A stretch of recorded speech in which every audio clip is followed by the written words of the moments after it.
Aleluya. ¿Por qué no se lo das más fuerte? Como Él está aquí, hermanos. Amén. Él se encuentra en este lugar. Una de las cosas que yo he aprendido desde muy pequeño es que de donde 2 o 3 están en su nombre, ahí está Él. Y aquí hay más de 2 o 3. Y he estado en lugares donde nomás hay 2 o hay 3. Así es que está el Padre, el Hijo y el Espíritu Santo. Aleluya. Son 3 y uno somos con Él. Amén. Estamos contentos por estar en la casa del Señor en esta hermosa tarde. Un poco de calor. Bueno, yo al menos ahí atrás estoy sudando, ¿verdad? Quiero que abramos directamente, ya vayamos a la palabra del Señor. No quiero tomar mucho tiempo. Dice por ahí mi esposa que cuando digo eso normalmente me aviento como 1 hora y media. Pero ahí está la hermana Denise que me va a hacer así, que le corte. Amén, gloria a Dios. Nos gozamos porque estamos en la casa del Señor. ¿Cuántos desearían estar aquí, verdad? Oramos por los hermanos que se encuentran enfermos. El hermano Isaac, el hermano Javier y no sé si alguno por ahí otro más, ¿verdad? Yo pienso que ellos desearían estar en este lugar. Que su deseo en su corazón es estar adorando al Señor en vez de estar postrados en una cama ahorita, ¿verdad? Y nosotros tenemos la dicha y la fortuna de estar aquí en la casa del Señor para alabar y glorificar su nombre, amén.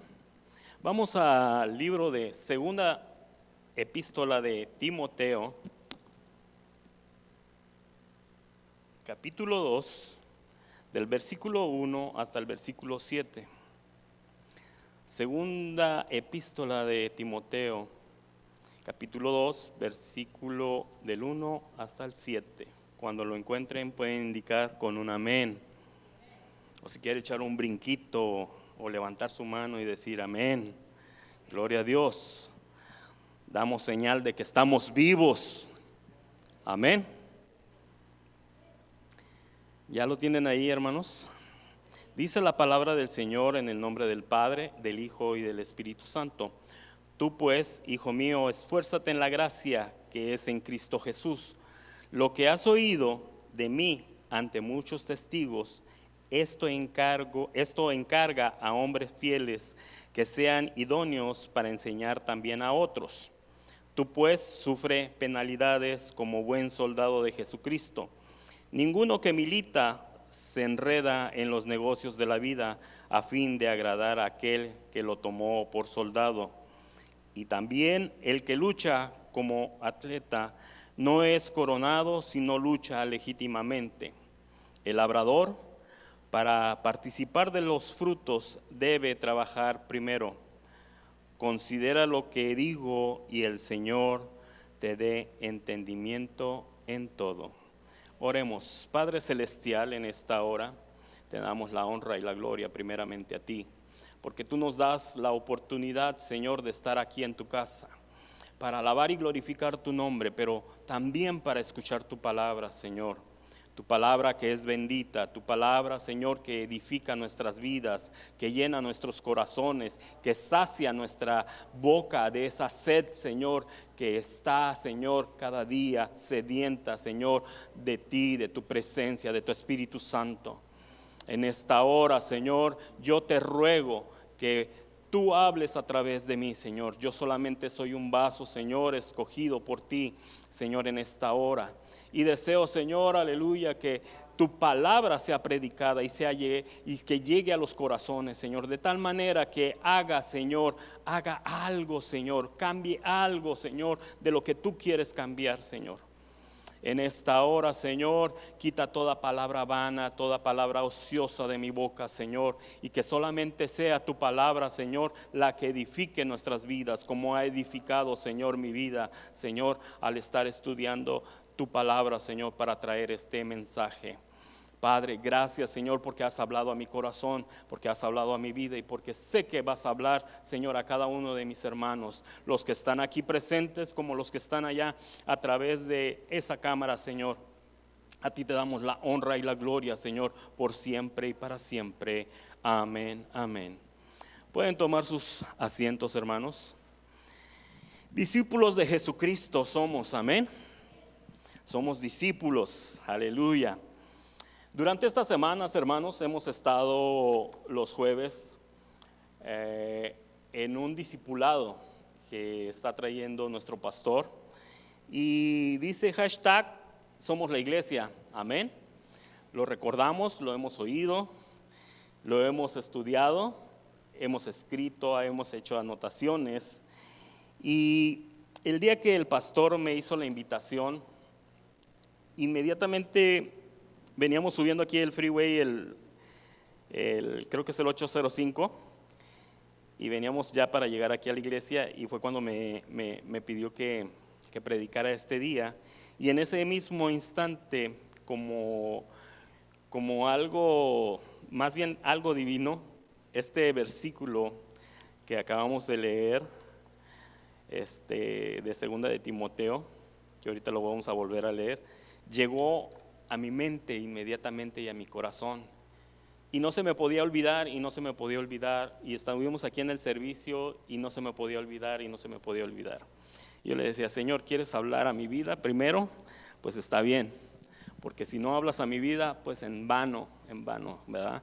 En vano. Yo necesito primero que me hables, que me llenes para que yo pueda hablar de tu palabra y pueda estar seguro que lo que tú has puesto en mi corazón, pues va a llegar a la vida de nuestros hermanos. Y hemos visto a través de estos estudios que nuestro pastor Eliezer ha traído, hemos visto cuál es el propósito del cristiano, el propósito universal del cristiano, y que es glorificar a Dios, amén.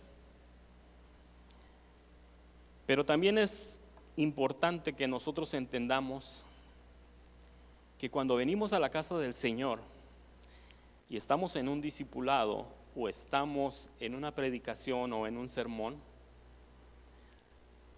ahí donde estamos sentados, estamos siendo preparados cada día, estamos siendo instruidos, estamos siendo llevados a un nivel más alto cada día.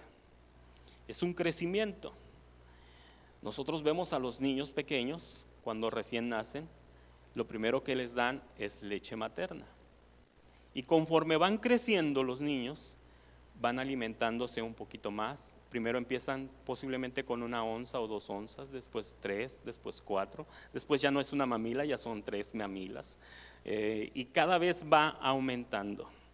Pero conforme va creciendo este niño, va madurando y ya no come solamente la leche, sino empieza a comer papillas, y después de las papillas, las frutas, las verduras, la leche natural, la leche que normalmente tomamos nosotros, y así sucesivamente va creciendo este pequeño hasta convertirse en un adulto. Nosotros como cristianos, cuando venimos a la iglesia, a la casa de Dios, y se nos habla de su palabra, estamos haciendo eso. Cuando somos nuevos creyentes, vamos creciendo con esa pequeña leche. Pero aquí yo creo que todos somos ya bastantes grandecitos, amén. Bueno, les voy a preguntar, ¿quién tiene menos de 5 años como cristiano? Levante la mano. ¿Más de 6 años? Digamos 8 años. ¿Menos de 10? Menos de 10. ¿Menos de 15? ¿Menos de 20? ¿Menos de 30? Amén. Ya no les sigo porque si no voy a levantar la mano. Bueno, yo he estado en los caminos del Señor desde muy pequeño, desde la edad de aproximadamente de 8 años. Obviamente mis padres me llevaban ahí a la iglesia y el mensaje en ese entonces era muy duro y muy fuerte. Les estoy hablando de aproximadamente hace como 42 años, 40 y tantos años. Y el mensaje era bien duro, hermanos. Era un mensaje que le decían a uno: si no te arrepientes, te vas a ir al mundo, te vas a ir al infierno. Y así con esas palabras, y eres un pecador. Y como niño, pues estaba así como. Y luego en ese entonces empezaron a salir unas películas que hablaban del infierno. Y pues se les ocurrieron ponerlas y nosotros como niños pues ahí las mirábamos y santo Dios, no, pues a proceder a aceptar a Jesucristo. Y algunos niños pasamos y crecimos y algunos se fueron, se retiraron. Gracias a Dios me permitió seguir adelante y hasta la fecha estamos aquí. Pero vamos a hablar del libro de la epístola a Timoteo. Y esta epístola fue escrita por el apóstol Pablo. Y todos conocemos la historia del apóstol Pablo, amén. Sabemos cómo fue su conversión. Sabemos que el Señor le llamó después de haber sido un enemigo de Jesucristo al perseguir a la iglesia. Pero fue uno de los apóstoles que más libros escribió y que dejó un legado para la iglesia, sobre todo para el crecimiento de la iglesia. Obviamente dirigido por el Señor, amén. Y esta carta, que es dirigida a Timoteo, la hace o la escribe cuando es preso por segunda ocasión.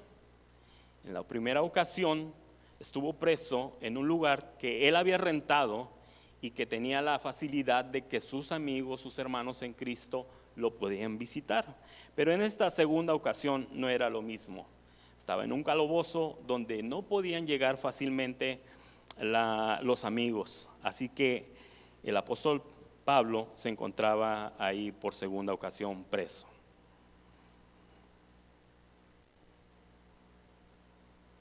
Y en esta segunda epístola, no en la primera sino en la segunda, Pablo exhorta a Timoteo y no lo hace de una manera dura, sino la hace de una manera con amor, porque lo hace más bien con el corazón. En otra ocasión lo exhorta, pero con una dureza un poquito más fuerte. Pero en esta ocasión el apóstol Pablo ya presentía su muerte.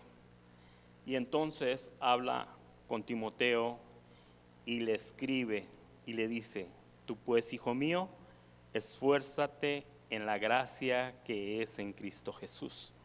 Fíjense cómo le dice: tú pues, hijo mío, esfuérzate en la gracia que es en Cristo Jesús.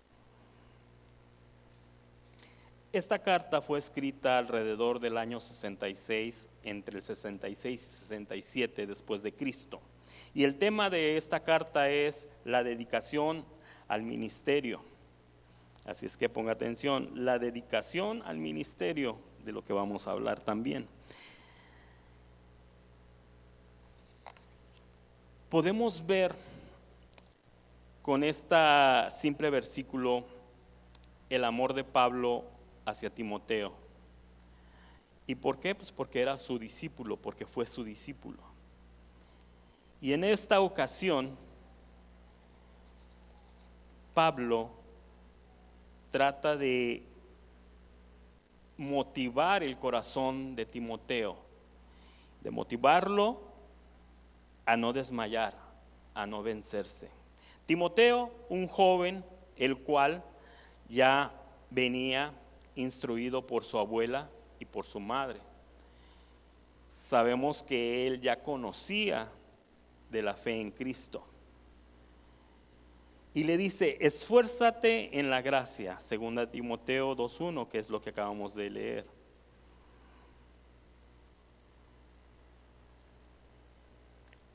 Quiero que vayamos a segunda de Corintios 12:9, para que entendamos un poquito más de lo que es la gracia y veamos el por qué le dice a Timoteo que se esfuerce. Segunda de Corintios 12:9.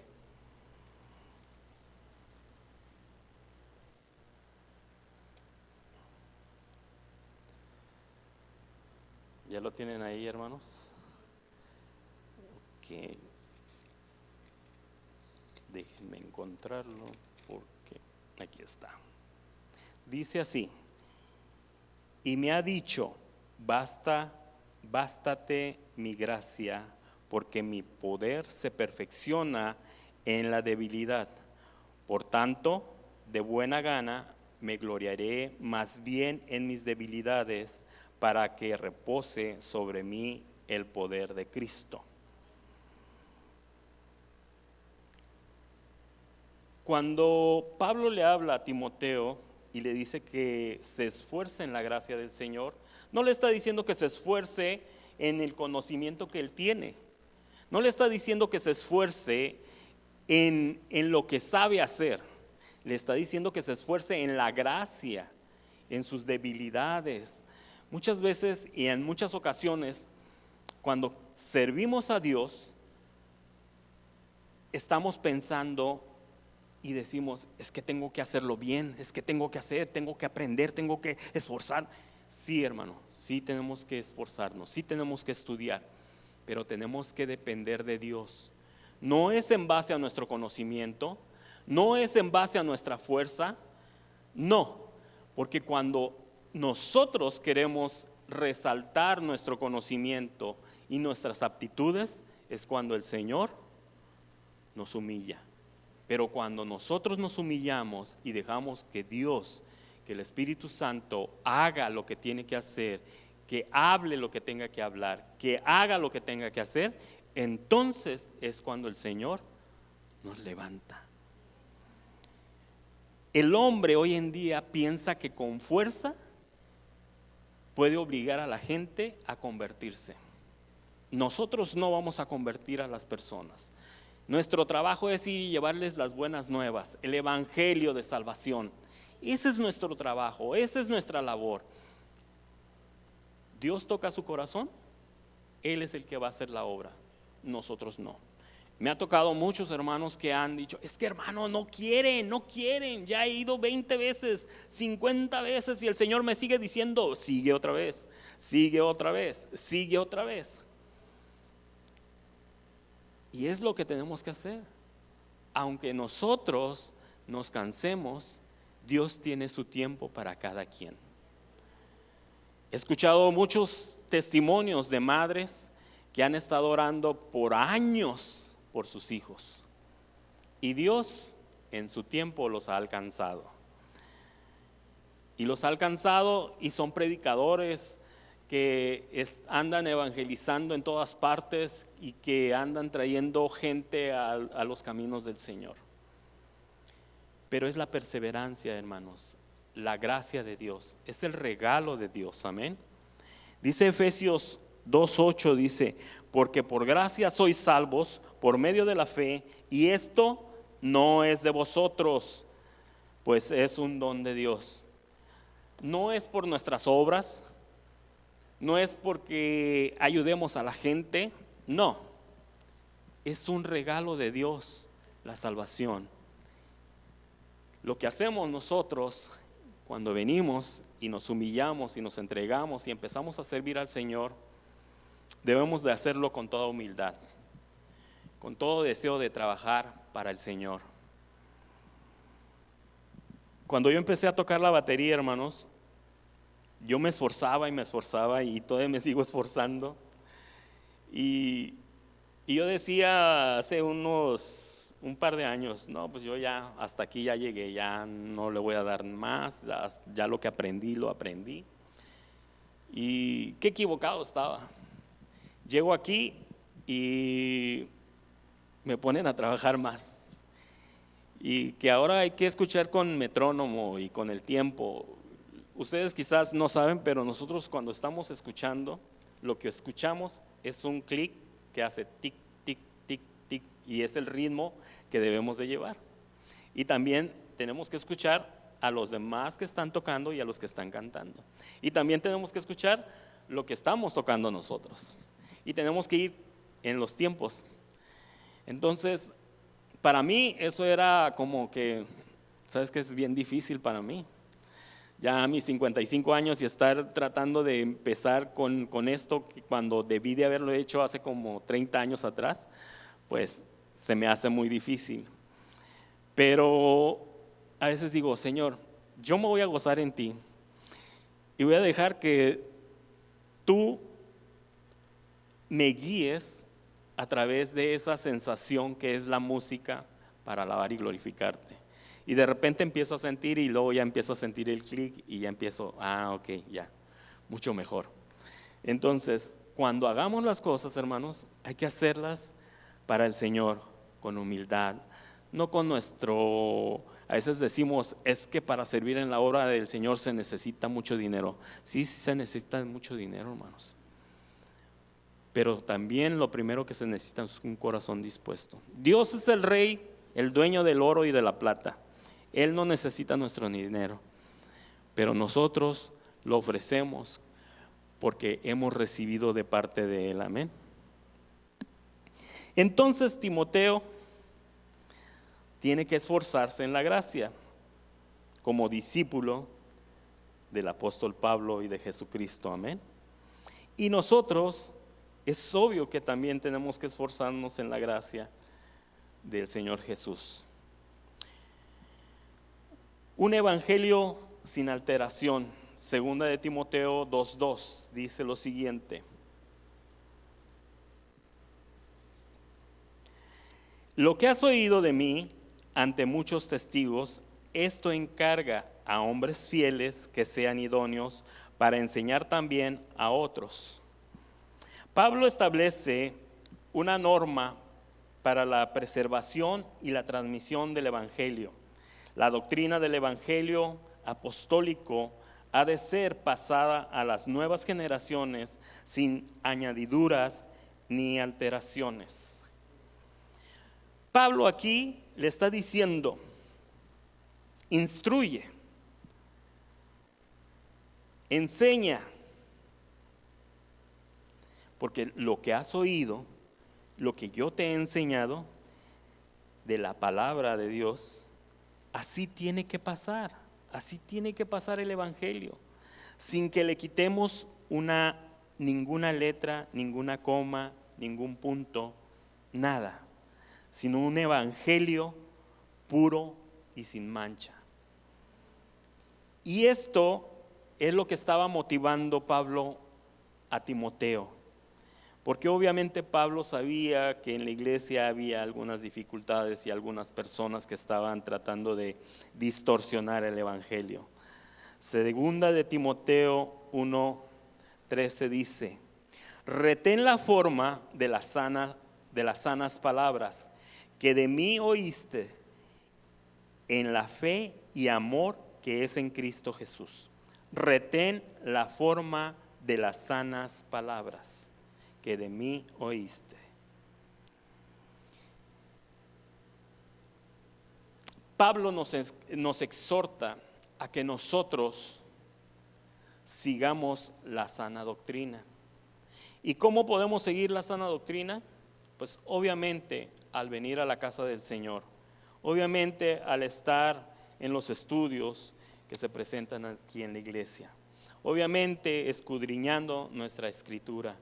Y cuando no entendamos algo, pues pedirle al Señor primeramente y venir con nuestros pastores y hablar sobre nuestras dudas y nuestras incertidumbres.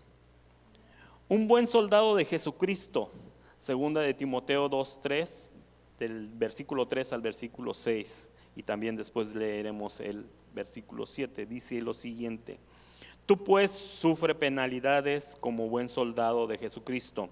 Ninguno que milita se enreda en los negocios de la vida a fin de agradar a aquel que lo tomó por soldado. Y también el que lucha como atleta no es coronado si no lucha legítimamente. El labrador, para participar de los frutos, debe trabajar primero. Pablo ilustra el deber y los sacrificios del ministro cristiano con esta metáfora del soldado, el atleta y el labrador. Fíjese bien, aquí hay una cosa bien interesante. Y es bien interesante porque dice lo siguiente: tú pues sufre penalidades como buen soldado de Jesucristo. Cuando nos acercamos a los pies de Jesucristo pensamos que todo va a ser color de rosa, que no vamos a tener problemas, que no vamos a tener dificultades. Pues déjeme decirle que estamos muy equivocados. Sí, el enemigo va a atacar, porque hemos entregado, porque hemos roto, gracias a Jesucristo, esas cadenas que nos ataban al pecado. Y obviamente que Él no va a estar conforme. Una de las cosas que yo les decía a unos hermanos que me preguntaban en una ocasión, pero es que en la iglesia es bien fácil servir a Cristo. Sí, cierto. En la iglesia podemos servir bien fácil a Jesucristo cuando estamos dentro de la congregación. Y cuando estamos allá afuera es donde empieza la lucha, es donde empieza el problema, es donde empieza la guerra. Aquí también el enemigo viene y empieza a molestarte. Se te olvidaron los frijoles. No dejaste el dinero para las compras. Y ya se oye un ruido y ya volteamos. En la iglesia donde yo asisto a Tijuana, se pone el mercado sobre ruedas los domingos. Y la hermana Lupita ya sabe, ¿verdad? Ruido de los que gritan, pásele la verdura, pásele los tacos, que la pizza, y que la música por allá, y que esto, y de repente uno está escuchando la palabra y la música empieza a todo lo que da allá afuera, y de repente uno sin querer está allá con el piecito así, y luego, santo Señor, y quieto, quieto. El enemigo te está atacando. Trae distracción, hermano, a la iglesia.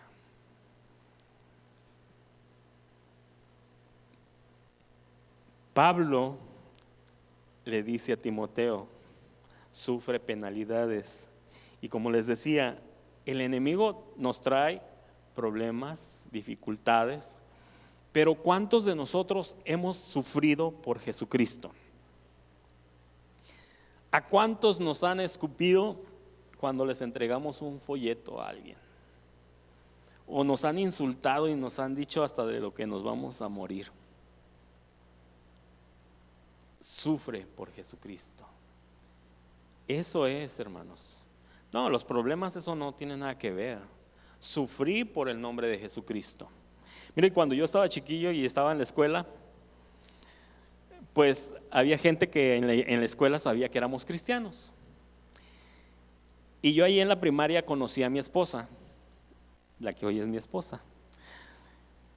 Y yo creo como en quinto, en sexto grado, y ella estaba como en cuarto o en tercero, algo así, no recuerdo muy bien.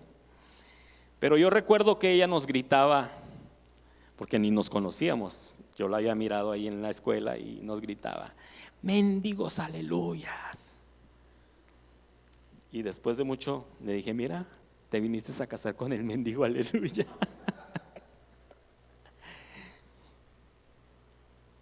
Y hacen burla del cristianismo.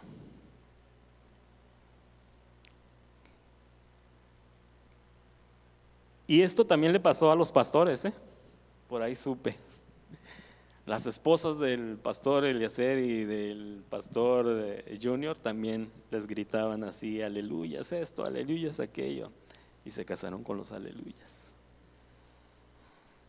Pero eso no es sufrir, hermanos, porque pues a final de cuentas es un grito y no pasa nada. Pero en estos tiempos, cuando el pueblo del Señor era perseguido, era crucificado, era utilizado para el Coliseo, donde los leones los devoraban, los utilizaban como antorchas humanas, vivos los quemaban. Eso era sufrir por el evangelio. Niega a Jesucristo y ellos no negaban a Jesucristo. Hoy nosotros la tenemos bien fácil. La cuestión es que nosotros mismos a veces nos ponemos los obstáculos, nos ponemos el sufrimiento y decimos, oh, es que estoy sufriendo por Jesucristo. No, hermanos, ahorita no sufrimos. Espérese cuando empiece la persecución. Todo esto de la pandemia que nos tuvieron encerrados, aquellos que no estuvieron bien preparados en los caminos del Señor, aquellos que no estudiaron, aquellos que no se prepararon, pues obviamente la guerra la perdieron allá afuera en su casa. Hoy podemos ver bancas vacías, hermanos que ya no vienen. ¿Qué pasaría? ¿Qué pasaría? Era como un antídoto para dormir a la gente, y muchos se quedaron dormidos y aún no despiertan.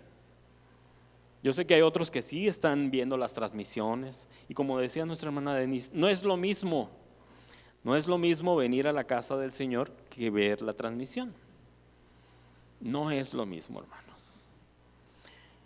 Yo recuerdo a un amigo que me decía, no es lo mismo ver el partido de fútbol americano de México contra Estados Unidos que estar en el estadio, porque las sensaciones y las emociones se envuelven y te envuelven y empiezas a gritar de la euforia y de la emoción. Y cuando venimos a la casa del Señor, también nos envuelve su presencia y nos gozamos y nos reímos y lloramos y gritamos y cantamos, porque estamos unidos, hermanos, porque estamos en un mismo sentir, y en el sentir de alabar y glorificar al Señor. 3 metáforas: soldado, el atleta y el labrador. Segunda de Pedro 2:20.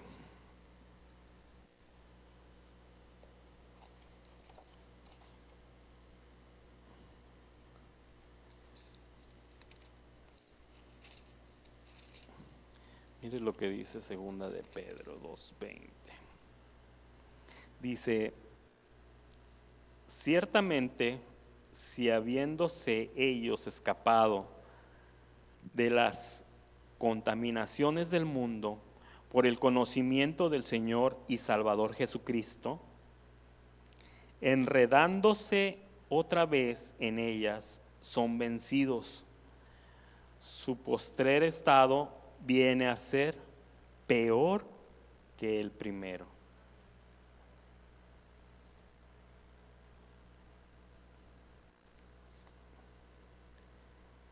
Ninguno que milita se enreda en los negocios de la vida a fin de agradar a aquel que lo tomó por soldado.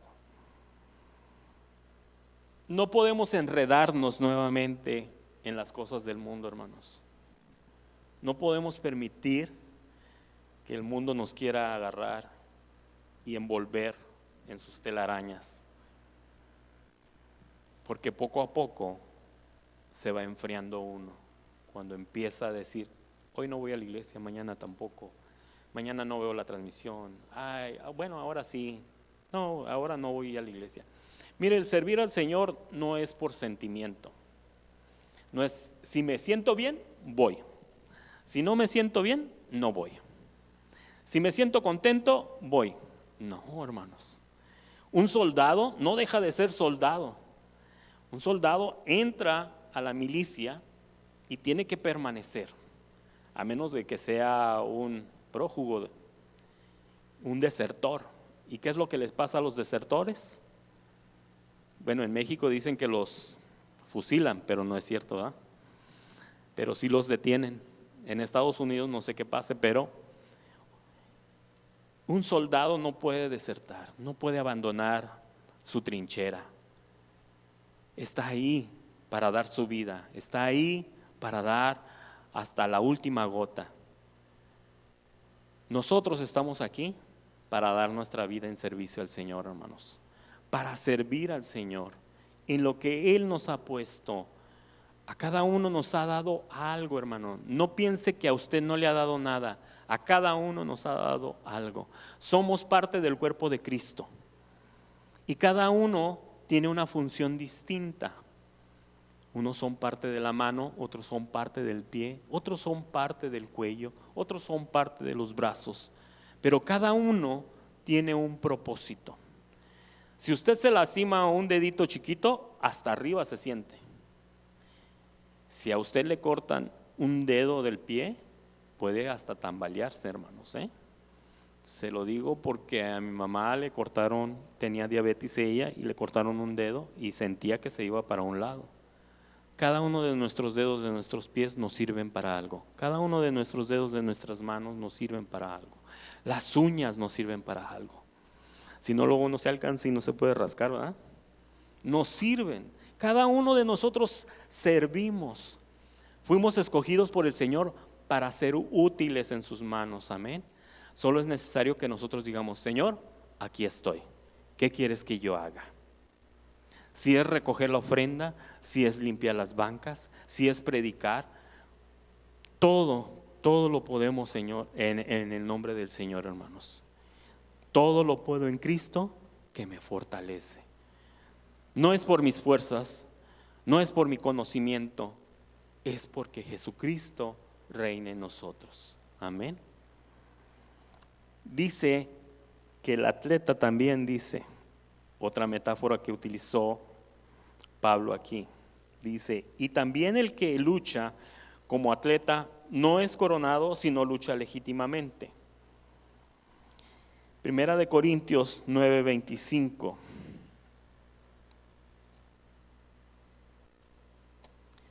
Primera de Corintios 9:25, hermanos.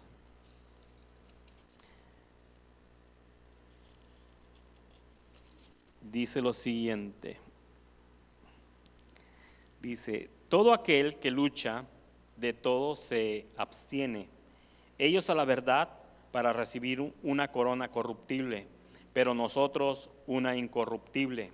Y quiero leer 2 versículos más que dicen así: así que yo de esta manera corro, no como a la aventura, de esta manera peleo, no como quien golpea el aire, sino que golpeo mi cuerpo y lo pongo en servidumbre, no sea que habiendo sido heraldo para otros, yo mismo venga a ser eliminado.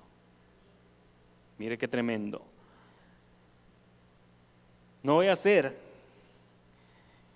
que habiendo predicado vaya a ser eliminado yo. Hay que cuidar, hermanos. Hay que cuidar nuestro lugar, hay que cuidar esa carrera, mantenernos ahí, hermanos. Y la tercera metáfora que utilizó Pablo fue la del labrador, que dice así: el labrador, para participar de los frutos, debe trabajar primero.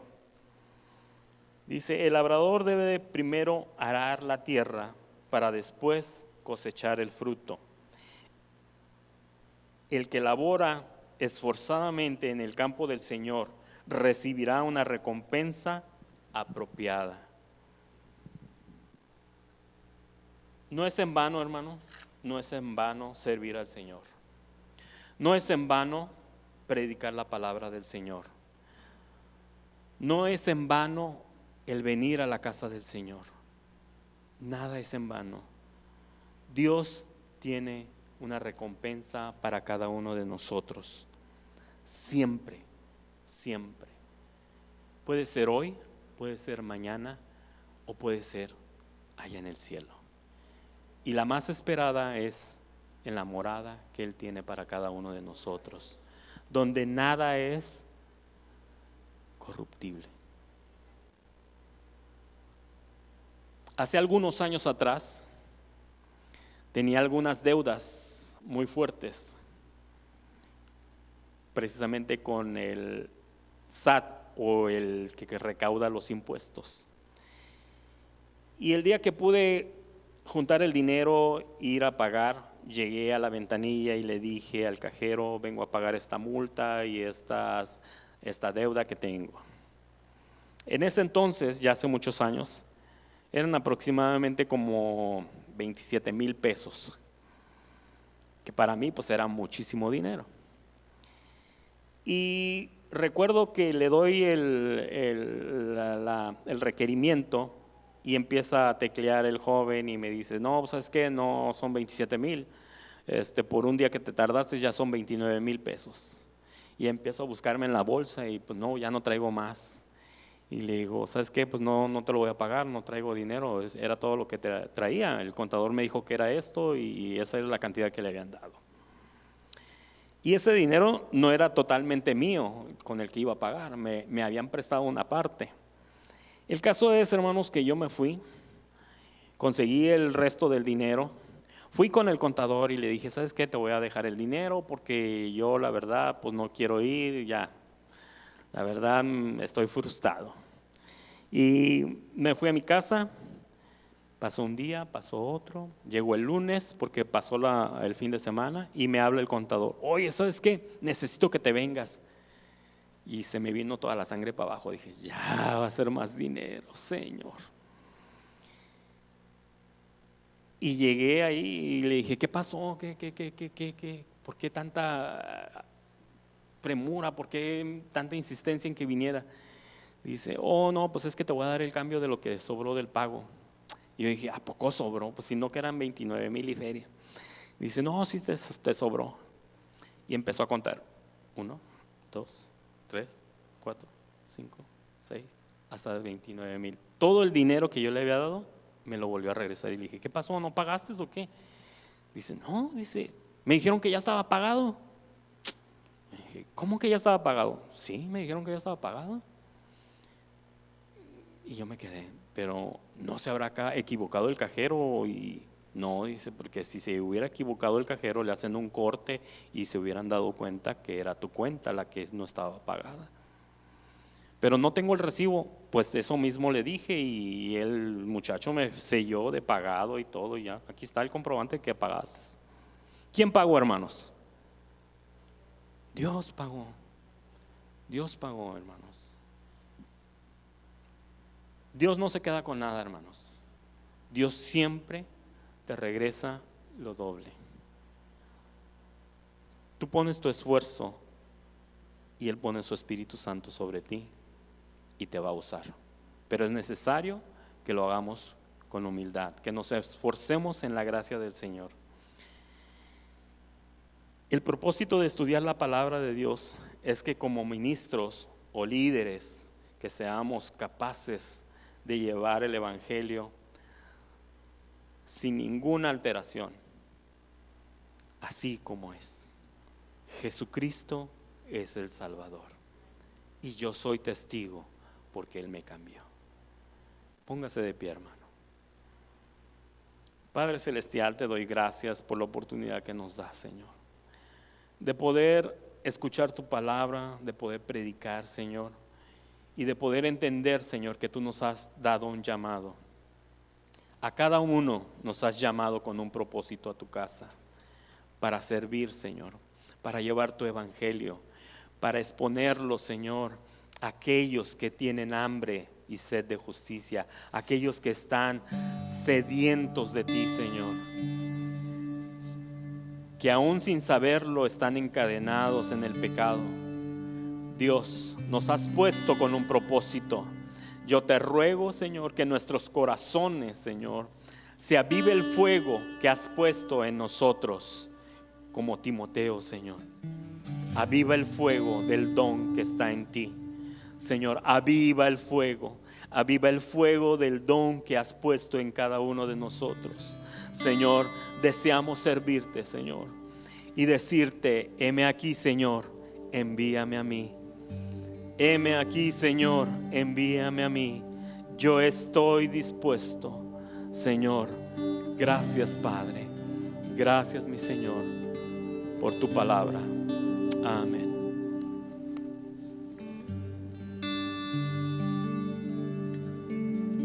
Dios les bendiga, hermanos, y dejo este lugar a quien corresponde.